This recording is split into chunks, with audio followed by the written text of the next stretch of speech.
Salut à tous les refs, bienvenue dans ce 5e chapitre de mon podcast sur ma philosophie de vie, mon podcast qui s'appelle Réflexion. Comme d'habitude, avant de commencer, je voulais vraiment beaucoup vous remercier pour votre soutien. On est bientôt aux 80 000 abonnés sur TikTok, donc bientôt les 100K qui se rapprochent, là c'est incroyable.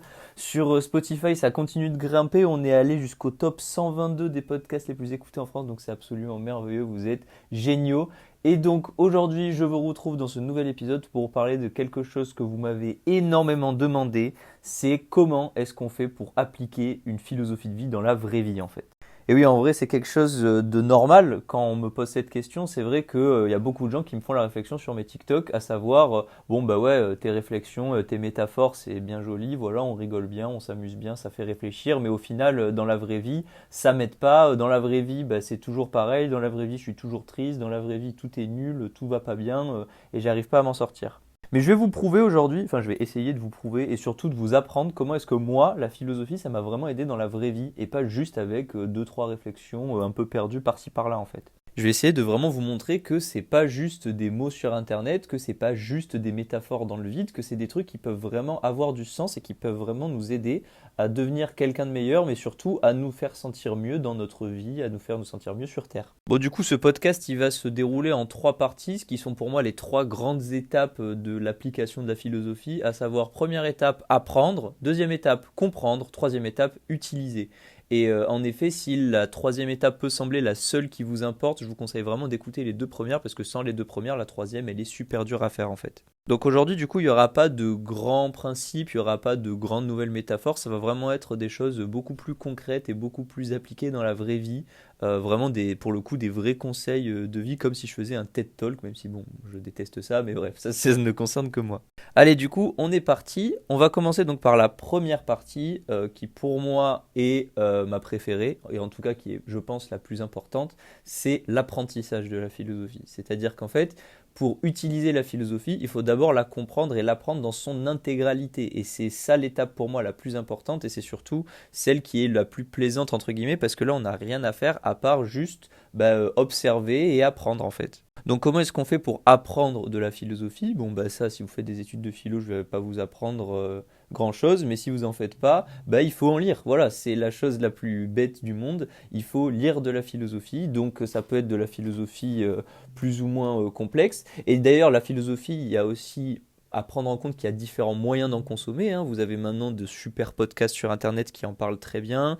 Vous avez des séries sur Netflix qui le vulgarisent. Vous avez des séries sur YouTube qui le vulgarisent. Vous avez des BD qui vulgarisent la philosophie. Enfin, vraiment, il y a absolument tout ce qu'il faut. Si vous cherchez des podcasts sur la philosophie, je vous conseille vraiment de vous pencher du côté de France Culture parce que je sais que c'est ceux qui en parlent le mieux. Je compte plus les trajets en voiture que j'ai passé avec mes darons à écouter France Culture à l'arrière de la voiture. Ça m'a tellement aidé à comprendre la philosophie dans son intégralité.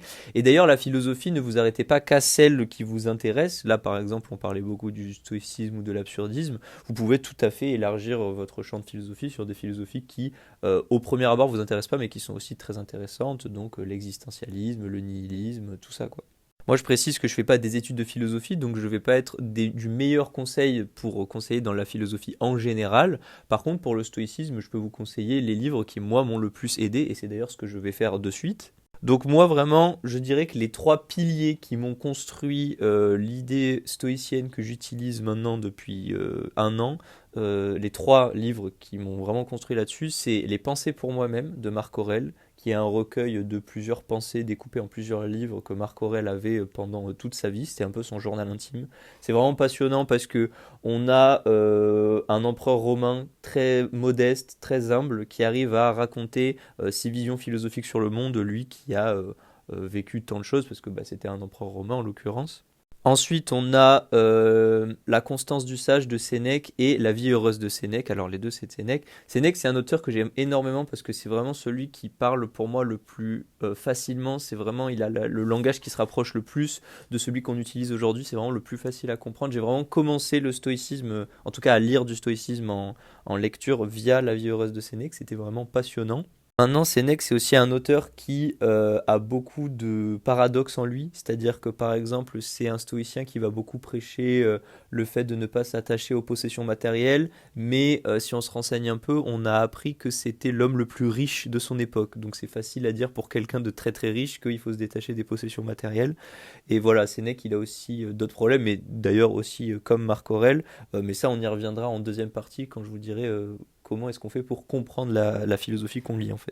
Alors d'autres auteurs que j'ai pas encore lus, mais dont je connais certaines maximes ou certaines phrases, on a par exemple Épictète, on a Zénon de Kition qui est un peu le créateur du stoïcisme. Enfin voilà, le stoïcisme, il y en a beaucoup. Si vous voulez vraiment plus que les 3 livres que je vous ai conseillés, ce que je peux vous conseiller de faire, pardon, c'est d'aller sur ChatGPT et vous demander, donne-moi les 10 meilleurs livres de stoïcisme que je puisse trouver. Moi, c'est comme ça que j'avais commencé. Ça m'a très bien aidé et c'est un très très bon début. ChatGPT est une intelligence artificielle qui fonctionne très bien et en l'occurrence, les livres qu'il conseille sont les livres, je pense, les plus connus sur un certain thème. Donc ça marche très bien. Bon, ensuite, moi, comme vous le savez, ma philosophie, elle n'est pas que stoïcienne, mais ça, comme je vous l'ai dit, on y reviendra en deuxième partie pour comprendre pourquoi est-ce que le stoïcisme, ça suffit pas. Elle est aussi absurdiste, donc j'essaye de lire de plus en plus du Albert Camus. J'ai déjà lu L'étranger. Là, en ce moment, je lis le mythe de Sisyphe.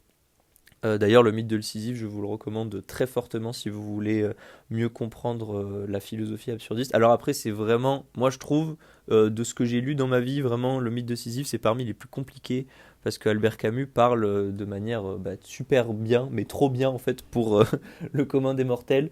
Moi, je vous parle vraiment en tant que très très gros profane de la philosophie, genre je n'y connais vraiment, enfin je n'y connaissais rien avant le mois de septembre. Donc voilà, je vous donne mes avis en tant que lecteur un peu banal de philosophie. Je vous donne mes livres préférés. C'est pour ça que si jamais il y a des philosophes qui m'écoutent, je suis désolé, je vais peut-être dire des âneries, je vais peut-être dire des bêtises. Mais voilà, c'est vraiment juste mon ressenti et ce que moi j'ai aimé en tant que profane de la philosophie. Mais voilà, du coup, vraiment, L'étranger de Albert Camus, je pense que c'est un très très bon début pour comprendre l'absurdisme. Moi, c'est vraiment ça qui m'a fait trop trop aimer l'absurdisme. J'ai vraiment trop trop kiffé cette partie-là. Bon, et ensuite, après la lecture, donc comme je vous l'ai dit au début, il y a d'autres moyens. Il y a des podcasts, il y a des séries Netflix, etc. Mais il y a même carrément des fictions qui parle très bien de la philosophie que j'essaye d'appliquer. Alors bon, évidemment, je ne peux pas parler des fictions qui parlent de la philosophie de vie que j'ai sans évoquer Vinland Saga, qui est un animé japonais, qui est d'ailleurs, je pense, mon œuvre d'art préférée de tous les temps. Thorfinn est vraiment mon personnage de fiction préféré de l'histoire. C'est donc un manga qui contient 27 tomes. Il y a déjà 2 saisons qui ont été adaptées et les 2 sont disponibles sur Netflix. Mais au total, sur les 27 tomes, on pourrait diviser ça, je pense, en 4 saisons. Je pense que les fans de Vinland Saga seront d'accord avec moi. Et vraiment, si j'ai un conseil pour Vinland Saga, c'est de regarder, si vous voulez, les 2 premières sur Netflix, mais c'est de ne pas vous arrêter là. Il faut vraiment lire les scans, lire la suite des mangas, parce que je pense que c'est vraiment dans la saison 3 et dans la saison 4 que Vinland Saga prend tout son intérêt, et toute son ampleur, et surtout tous les enjeux philosophiques dont on fait que parler. C'est vraiment dans la suite que c'est pour moi le mieux évoqué. Bon, ensuite, dans les autres œuvres de fiction que j'adore et qui ont fait de moi l'homme que je suis philosophiquement parlant, on a Le Seigneur des Anneaux. Alors, ça peut paraître bête parce que Le Seigneur des Anneaux, c'est vraiment quelque chose où on a du mal à avoir un message derrière, mais je vous assure que si vous regardez bien, oui, ça marche aussi avec le Hobbit d'ailleurs, si vous regardez bien, il y a des moments où les personnages disent des phrases qu'en fait on peut totalement appliquer de notre vivant. Je pense par exemple au Hobbit, il y a un moment où Gandalf dit que pourquoi est-ce qu'il a choisi le Hobbit? Il explique que c'est parce que c'est justement quelqu'un d'ordinaire qui fait des gestes quotidiens qui le rendent heureux, qui permettent d'éloigner le mal profond de ce monde. Et donc évidemment ça a un sens dans l'histoire du Hobbit que Tolkien nous raconte, mais ça a aussi un sens dans notre monde à nous, et c'est quelque chose que je m'efforce de dire tous les jours sur Internet, à savoir que si vous voulez vous éloigner de la souffrance et du mal, il faut aimer les petites choses simples de la vie, et voilà, Gandalf le redit évidemment dans une mesure beaucoup plus grande avec le Mordor, etc. Et on retrouve d'ailleurs des phrases de ce type à la fin des 2 tours dans le film, où Sam dit qu'il y a du bon en ce monde et qu'il mérite qu'on se batte pour lui. Pareil dans le 3. Enfin, vraiment, vous allez avoir des citations philosophiques partout, partout dans Le Seigneur des Anneaux. Donc, vraiment foncez si vous ne l'avez pas encore vu. C'est vraiment un film qui, moi, me fait beaucoup de bien parce que c'est un peu ma safe place à moi. Évidemment, il y a aussi Harry Potter, hein, je suis comme vous tous, voilà, les safe places, j'en ai plusieurs. Il y a également Star Wars, je pense, qui est très important parce que Star Wars, ça permet d'avoir aussi cette idée de la lutte entre le bien et le mal, et est-ce que vraiment le bien est tout le temps bien, est-ce que le mal est tout le temps mal? Parce que bon, les Jedi, on pourrait dire que c'est vraiment l'application bête et méchante du stoïcisme, et qu'on voit très rapidement ses limites, parce que dans l'épisode 3, c'est comme ça qu'ils causent leur propre perte, hein, c'est en étant trop stoïcien justement. Donc ça vous permettra aussi de comprendre que le stoïcisme a ses limites, ça aussi je ne le dirai jamais assez, mais ne croyez pas que le stoïcisme est une religion à suivre à la lettre. Il y a beaucoup de choses dans cette philosophie qui sont fausses selon moi et qui ne doivent pas être appliquées, qui sont voire dangereuses pour un être humain. Et évidemment, je vais terminer là-dessus, mais je ne vais pas trop développer parce que je me le réserve pour un autre épisode podcast en entier. Il y a Fight Club pour moi qui est vraiment primordial si vous voulez comprendre ma philosophie de vie. Là, je vous donne vraiment des œuvres de fiction ou des œuvres littéraires pour comprendre ma philosophie de vie. Je ne vous donne pas des œuvres pour comprendre le stoïcisme. Le stoïcisme, je vous en ai donné 3, mais il y en a plein d'autres. Mais c'est vraiment si vous voulez comprendre comment est-ce que moi je réfléchis, puisque vu que vous écoutez mon podcast, j'imagine que c'est ça qui vous intéresse. Pour comprendre comment moi je réfléchis, voilà, je vous ai donné plein de références de fiction, de littérature. Après, je pourrais évidemment vous en citer plein d'autres. On a Princesse Mononoke, on a Avatar, le dernier maître de l'air, on a Naruto. Enfin voilà, c'est vraiment toutes ces œuvres-là qui ont fait le garçon que je suis aujourd'hui et qui ont fait que je vous partage tout ça sur les réseaux sociaux aujourd'hui. Mais en tout cas, vraiment, allez voir tout ça et surtout, vous le verrez dans la deuxième partie de ce podcast, il ne s'agit pas juste de le regarder, il s'agit aussi de le comprendre et d'en retenir des choses importantes pour la philosophie qu'on va appliquer. Et je terminerai d'ailleurs cette première partie sur l'apprentissage de la philosophie par un truc qui est important, c'est que dans cette première partie, il faut faire confiance. C'est-à-dire que vous allez voir des auteurs, vous allez voir des ouvrages, vous allez voir des films, il faut faire confiance dans ce que les gens ils vous disent en premier lieu, il faut écouter 100% de ce qu'ils ont à vous raconter sans remettre tout de suite en question, il faut d'abord vraiment écouter à 100%. Et maintenant, on va le voir en deuxième partie, vient la partie de la compréhension avec justement, en l'occurrence, la remise en question de ce que vous avez lu, de ce que vous avez vu et de ce que vous voulez en tirer. Justement, attaquons du coup maintenant cette deuxième partie. Comment est-ce qu'on fait pour comprendre ce qu'on a vu, ce qu'on a lu, ce qu'on a écouté, tout ça? D'ailleurs, ça, c'est un truc que vous pouvez tout à fait faire avec mes propres podcasts, et j'ai vu que certains le faisaient, c'est d'annoter, en fait. C'est que quand vous lisez un livre, vous notez les phrases qui vous plaisent, vous mettez sur le bord de votre page tel passage, est-ce que vous êtes d'accord, est-ce que vous n'êtes pas d'accord, qu'est-ce que vous avez envie de rajouter, qu'est-ce que vous aimez pas mais que vous aimez bien dans le reste de la phrase. Vraiment, annotez, faites vivre ce que vous lisez, faites vivre ce que vous écoutez, faites vivre ce que vous regardez. C'est pareil avec un film, s'il y a des phrases qui vous plaisent, mais notez-les. Moi, j'ai une note entière dans mon téléphone réservée aux maximes et aux phrases que j'adore, donc si vous ne l'avez pas, n'hésitez surtout pas à le faire. Et d'ailleurs, faites-le aussi avec mes podcasts, avec mes vidéos. Notez ce que vous aimez et notez ce que vous n'aimez pas. Ça ne veut pas forcément dire que vous allez le publier sur Internet, mais ça vous permettra à vous, dans les étapes qu'on verra dans la suite, d'avoir une trace de ce que vous réfléchissez. Parce que avoir des réflexions, c'est bien, mais les sortir de votre tête pour les écrire ou pour les dire, c'est encore mieux parce que c'est ce qui vous permet de vraiment donner un cadre à votre philosophie et qui du coup sera beaucoup plus facile ensuite pour l'appliquer et l'utiliser dans la vie courante.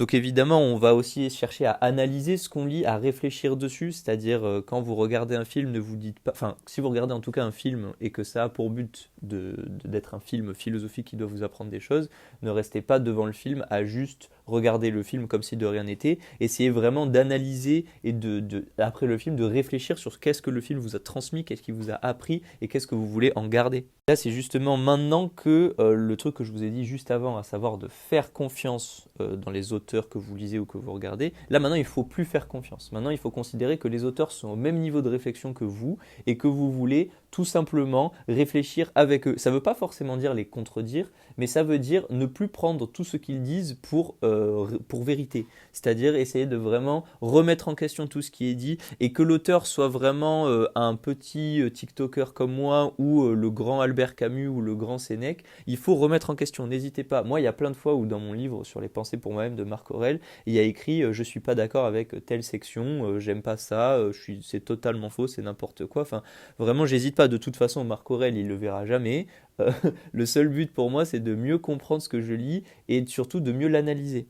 Et là maintenant, dans la dernière partie de cette compréhension, ce qu'il faut faire, je pense, et ce qui est vraiment je pense, le plus difficile pour beaucoup de gens, et c'est vraiment là où on passe le pas de vouloir appliquer la philosophie dans la vraie vie, c'est la méditation. Alors, la méditation, dit comme ça peut sonner très barbant, très stupide, un peu cliché du mec qui veut se sentir mieux dans sa peau. En fait, de ce que j'entends par méditation, ça ne veut pas dire s'asseoir en tailleur sur un tapis et faire les signes des bouddhistes. C'est pas du tout ça de la méditation. C'est pas non plus des prières, parce que comme je vous l'ai dit, la philosophie c'est pas du tout une religion. La méditation, c'est juste l'art de réfléchir profondément et très sincèrement à ce qu'on ressent. Enfin, en tout cas, dans le cadre de ma philosophie, c'est comme ça que j'entends la méditation. Je ne donne pas une définition générale de la méditation, je vous dis comment est-ce que moi je fais pour méditer. Et alors, cette réflexion sur nos émotions, elle peut être n'importe où, elle peut être n'importe quand, elle peut être avec n'importe qui, elle peut être à voix haute, elle peut être dans notre tête, elle peut être à l'écrit. L'idée, c'est juste de réfléchir sur ce qu'on ressent. Alors réfléchir sur ce qu'on ressent, ça peut être vraiment beaucoup de choses. Moi, par exemple, je sais que pour réfléchir sur ce que je ressens, c'est quand j'ai beaucoup trop d'émotions en tête et que je sens que j'ai un peu l'esprit embrumé, je vais m'asseoir sur le bord de mon lit, je vais regarder dehors par la fenêtre et je vais essayer de classer mes émotions. Donc c'est-à-dire d'abord, on va commencer par donner un vrai nom à l'émotion et pas juste dire je suis triste, je suis content. On va essayer de dire je suis euphorique, je suis déçu, je suis dégoûté, je suis frustré, etc., etc. Une fois qu'on lui a donné un nom, on va essayer de savoir son origine, c'est-à-dire pourquoi est-ce que je suis frustré. Bon, des fois, les origines, il n'y en a pas, mais c'est pas capital qu'il y en ait une, mais en tout cas, au moins, on en cherche une, on cherche à découvrir d'où est-ce que notre émotion, elle vient. Ensuite, on cherche à découvrir ce qu'elle nous fait, c'est-à-dire est-ce qu'elle me fait mal au ventre, est-ce qu'elle m'empêche de dormir, est-ce qu'elle me donne envie d'être tout seul, est-ce qu'elle me donne envie de voir des gens, est-ce qu'elle me fait me sentir encore plus seul que je ne l'étais déjà, etc., etc. On réfléchit vraiment à ce qu'elle nous fait. Et enfin, pour terminer, on réfléchit sur ce qu'on veut en faire, c'est-à-dire cette émotion, est-ce que je veux la garder encore un peu parce que elle me réconforte? Est-ce que je veux vite l'exclure de ma tête parce qu'elle me fait absolument du mal? En tout cas, voilà, il faut réfléchir à ce qu'on veut en faire. Et une fois qu'on a fait ça, l'émotion, elle a un nom, elle a une origine, elle a une histoire, et du coup, on peut beaucoup plus mieux, pardon, c'est pas très français, on peut mieux la traiter. Et donc la méditation, c'est vraiment cette idée-là, c'est-à-dire réfléchir sur ce qu'on ressent pour mieux les traiter et pour mieux les appréhender. Mais encore une fois, vous voyez bien que dans ce que je vous dis de la méditation, à aucun moment je vous parle de contrôle des émotions. Je vous parle juste de digestion des émotions, c'est-à-dire de mieux comprendre ce qu'elles nous font pour mieux les digérer, pas forcément plus ou moins vite, mais pour mieux les accepter en nous et pas pour qu'elles soient un ennemi qui soit à l'intérieur de nous, mais pour qu'elles soient vraiment une alliée, quelqu'un qui puisse nous aider, quelqu'un qui puisse nous faire nous sentir humains finalement. D'ailleurs, la méditation, que vous le vouliez ou non, et c'est pour ça que je vous dis que c'est pour moi le pas à passer si vous voulez vraiment appliquer la philosophie dans la vraie vie, c'est qu'il va falloir y consacrer du temps. Vous ne pouvez pas considérer que juste lire du Albert Camus 2 fois par semaine et regarder 3 TikTok de Pedri, ça suffira à changer votre philosophie de vie. Si vous voulez changer la philosophie de vie, c'est-à-dire changer votre nature profonde et votre nature que vous avez pour appréhender le monde, il va falloir y consacrer du temps, c'est-à-dire que plusieurs fois par jour ou plusieurs fois par semaine, il va falloir méditer très sincèrement sur ses émotions et essayer vraiment d'y réfléchir au plus profond de soi, c'est-à-dire pas juste y réfléchir une fois en l'air quand on est dans le métro, c'est vraiment y consacrer du temps, de l'énergie mentale, tout ce que vous voulez, il faut vraiment le faire quoi. Je me rappelle moi par exemple qu'à mon plus bas, quand je méditais beaucoup, ça m'arrivait de méditer 6 à 7 fois par jour. Mais alors méditer, encore une fois, des fois j'étais juste sur mon vélo, mais méditer ça veut juste dire je réfléchissais sur mes émotions à vélo quoi. Et je me parlais tout seul, j'essayais de me demander voilà pourquoi est-ce que tu ressens ça, qu'est-ce qui fait que tu ressens ça, arrête de te sentir comme ça, etc. etc. Et c'est un truc que j'utilise encore aujourd'hui parce que comme je vous l'ai dit, moi je suis ni heureux ni malheureux, je suis en paix, mais des fois ma paix elle est troublée par des événements extérieurs qui sont certes hors de mon contrôle, mais ça me trouble quand même. Et c'est justement quand ça me trouble que je refais cet exercice de méditation, de réfléchir à qu'est-ce qui est dans mon contrôle, qu'est-ce qui n'est pas, qu'est-ce que cette émotion elle me fait, est-ce que j'apprécie, est-ce que j'apprécie pas, qu'est-ce que j'ai envie d'en faire, etc., etc., etc. Voilà, donc ça c'était pour la deuxième partie. Donc après avoir appris et après avoir compris ce qu'est la philosophie de vie que j'essaye de vous partager, d'ailleurs j'en profite au passage pour vous dire qu'un truc que j'ai pas mentionné, mais c'est que dans l'apprentissage et dans la compréhension, vous avez aussi mes TikTok. Alors mes TikTok c'est pas la vérité absolue, mais bon ça reste des choses qui sont postées 2 fois par jour pour vous aider à mieux comprendre ce que je fais, même si des fois ça m'arrive de poster des TikTok plus légers, certes je pense que ça pourrait vous aider. En tout cas, maintenant, on va pouvoir passer sur la dernière partie et qui est celle qui, je pense, vous intéresse le plus, c'est l'utilisation de cette philosophie. Mais alors attention, avant de commencer par l'utilisation, il faut vraiment comprendre que pour réaliser l'étape de l'utilisation, il faut avoir déjà compris ce que c'était la philosophie, donc il faut avoir médité. Et pour avoir médité, il faut avoir lu de la philosophie. Donc vous voyez qu'en fait, c'est vraiment une suite d'étapes à faire et on ne peut pas en sauter, on ne peut pas sauter des étapes, on ne peut pas passer de l'apprentissage à l'utilisation directe parce qu'on ne peut pas juste lire puis essayer d'utiliser directement ce qu'on a lu, sinon on se retrouve à être Meursault qui est le personnage principal de L'étranger d'Albert Camus dans la vraie vie, donc ça marche pas. Il faut d'abord passer par l'étape d'interprétation que je viens de vous expliquer. Alors pour l'utilisation, je vais vous donner plusieurs conseils de la vie pratique.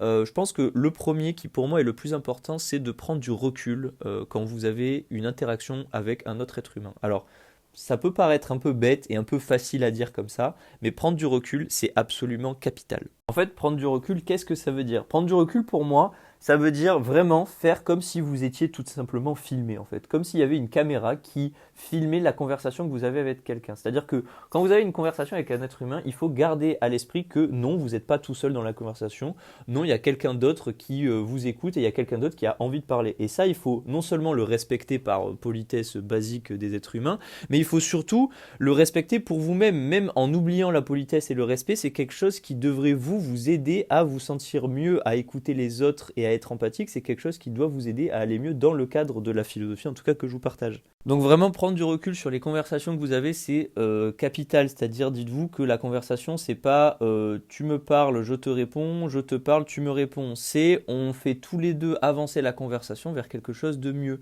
Pour vous donner un exemple très concret, mon meilleur ami avec qui je suis ami depuis que j'ai 3 ans, à chaque fois qu'on se parle entre nous, nos conversations, elles sont absolument géniales et elles durent des heures et je pense que vous aussi vous avez des amis comme ça dans la vie, parce que précisément le sujet de la conversation c'est ni lui ni moi, c'est une sorte de moyenne des deux, c'est-à-dire qu'on parle de l'un en parlant de l'autre, ou on parle de l'autre en parlant de l'un, c'est quelque chose d'assez basique mais c'est quelque chose de très très important. On va parler de nos relations amoureuses, on va pas parler juste d'une relation en particulier, on va essayer d'élargir ça aux différentes relations qu'on a eues dans notre vie pour essayer de mieux comprendre ce qui se passe. Et c'est dans ça que je vous dis de prendre du recul sur la conversation, ne pas oublier au milieu de quoi vous êtes, ne pas faire parler que de vous, ne pas parler que de l'autre, parler des deux en même temps. Et alors vous allez me dire, oui, mais c'est quoi le rapport entre ça et la philosophie que tu partages? C'est que précisément, si on fait que parler de soi, on est dans l'égoïsme, mais si on fait que parler de l'autre, on est dans de l'empathie stupide et qui ne rime à rien pour nous aider à aller mieux dans notre vie, quoi. C'est-à-dire que si vous aviez des problèmes dans votre vie et que vous vous retrouvez à parler que de l'autre, et au final vous n'allez pas aller mieux parce que vous n'avez pas pu en placer une sur vos problèmes. L'idée c'est de pouvoir parler en même temps de ces problèmes et en même temps des problèmes des autres, en même temps des problèmes généraux en fait. Mais bon, pour ce qui est de la conversation, je reviendrai en entier sur un podcast dédié complètement à ça, sur comment bien converser avec quelqu'un, en tout cas selon moi, parce que c'est vraiment un sujet que j'aime beaucoup et voilà, j'en parlerai en entier dans un autre podcast. Ensuite, comme je vous l'ai dit dans la partie sur la compréhension, il faut y consacrer du temps à cette philosophie et donc y consacrer du temps, ça veut aussi dire que chaque jour de votre vie, ou en tout cas au début ça va être quelque chose où vous allez vous forcer, mais chaque jour, il faut que vous vous endormiez en vous disant qu'aujourd'hui vous avez vu, vous avez entendu, vous avez mangé, vous avez senti quelque chose de beau, vous avez touché quelque chose de beau. En tout cas, il faut que quand vous vous endormiez, l'un de vos 5 sens pendant cette journée se soit dit là j'ai kiffé, là c'était quelque chose de bien et là j'ai adoré. Et ça, malheureusement, ça va pas vous tomber dessus. C'est-à-dire que si vous regardez jamais en l'air, si vous regardez jamais le ciel, si vous regardez pas les nuages, les arbres, la rue, les gens, les animaux, forcément vous allez jamais trouver quelque chose de beau avec vos yeux. Pareil, si vous écoutez absolument aucun son de la nature ou aucun son qui sort de votre téléphone, comme de la musique typiquement, vous n'allez pas vous dire que vous entendez quelque chose de beau. En fait, il faut comprendre que le beau dans chaque journée, le beau dans les choses simples, ça nous tombe pas dessus, ça se cherche en fait. Et c'est ça que je veux vraiment que vous compreniez, en tout cas si vous voulez comprendre ma philosophie, c'est que le beau, apprécier les choses simples, tout ça, on me demande comment faire, mais franchement il faut le chercher, il faut le vouloir et surtout il faut le dire. Quand vous trouvez un nuage magnifique, mais vraiment faites chier vos potes en leur disant regarde mec, c'est incroyable, ce nuage il est magnifique, cet arbre il est trop beau, cette fleur est belle. Vraiment soyez ce pote relou de bonne humeur, soyez un bon vivant parce que encore une fois c'est le but de tout ça, c'est juste d'être heureux sur terre, c'est pas forcément de devenir quelqu'un de meilleur, je vous l'ai déjà dit. Le but de ma philosophie en tout cas c'est juste de profiter du temps qu'on a sur terre et pour en profiter je pense qu'il faut vraiment apprécier les choses simples de la vie. Donc voilà, je vous l'ai dit, ça peut être regarder, ça peut être écouter, ça peut être manger, ça peut être sentir. Mais en tout cas, il faut que quand vous le faites, quand vous sentez quelque chose de bon, quand vous mangez quelque chose de bon, mais dites-le. Quand vous voyez quelque chose de beau, dites-le. Vraiment, il faut toujours exagérer cette partie-là. Et je vous jure qu'au bout d'un moment, ça devient vraiment un réflexe. Moi, aujourd'hui, je me force plus à voir les nuages jolis ou à apprécier les arbres. C'est vraiment quelque chose de naturel chez moi. Et d'ailleurs, ce que je fais, et c'était le point que j'avais à vous parler juste avant, c'est que quand je vois quelque chose de beau, je prends des photos et je prends beaucoup de vidéos. C'est aussi ça qui a fait que je me suis lancé sur Internet, c'est que je prends tout le temps des photos et je prends tout le temps des vidéos. Je pense qu'il y a beaucoup de gens qui m'écoutent qui sont dans ce cas-là, mais j'ai vraiment ce besoin-là, je ressens en tout cas ce besoin, cette nécessité d'apprécier quelque chose avec mes yeux, mais aussi avec quelque chose qui l'immortalise à vie. Et ça me fait du bien ensuite de remonter dans ma galerie et de savoir que tel jour j'ai trouvé telle chose belle, parce qu'aujourd'hui j'y aurais pas pensé, et ça me fait du bien de voir que certains jours je pense à des trucs et d'autres je n'y pense pas. En tout cas voilà, c'est vraiment quelque chose de primordial pour moi, prendre en photo et en vidéo, mais si vous ne le faites pas, je ne peux que vous conseiller de commencer à le faire, c'est-à-dire même si vous n'êtes pas un très grand amateur de photos, que vous faites des photos pas ouf, mais commencez. Le but c'est pas de faire des photos jolies, le but c'est juste que la photo s'affiche dans le temps un moment que vous avez apprécié dans votre vie, et si vous faites une photo par jour d'un moment que vous avez apprécié dans votre vie, et ça va aller de mieux en mieux, et tout se passera pour le mieux pour vous, et vous allez finir par vous rendre compte que les choses belles, elles existent absolument tous les jours, qu'il faut juste tendre l'œil, tendre l'oreille, tendre la joue, tendre n'importe quoi pour que ça se passe bien et pour que vous aimiez ce que vous faites tous les jours. Et enfin, on va terminer donc ce podcast par les points les plus importants de l'utilisation, à savoir l'aide, l'écoute et la compréhension des autres. C'est-à-dire que vraiment, je pense que ces 3 points-là, c'est ce qu'on pourrait résumer en fait dans l'empathie, c'est ce qui fait que la philosophie qu'on a, elle marche non seulement pour nous, mais aussi pour notre entourage. Moi, cette philosophie-là, c'est-à-dire la philosophie du partage, du pardon, de la bienveillance, etc., elle m'a vraiment permis de réaliser que l'empathie était la plus grande qualité qu'un être humain pouvait avoir. J'en ai déjà fait un TikTok entier là-dessus. Je sais que des fois l'empathie, c'est pas facile à vivre parce que des fois on aimerait ressentir un tout petit peu moins de choses pour des choses assez simples. Surtout qu'en plus je sais que voilà, certains d'entre vous peuvent être hypersensibles et que du coup être empathique et hypersensible en même temps ça fait qu'on pleure tout le temps pour rien en fait. Mais pour moi l'empathie c'est vraiment une très grande qualité parce que c'est ce qui nous permet de nous mettre à la place des autres et de comprendre ce que chacun ressent sans individualité, sans se dire que cette personne ne mérite pas ça ou mérite ça. On est juste vraiment purement dans le ressenti pour l'autre, le ressenti par l'autre, et c'est quelque chose que je trouve absolument merveilleux et magnifique.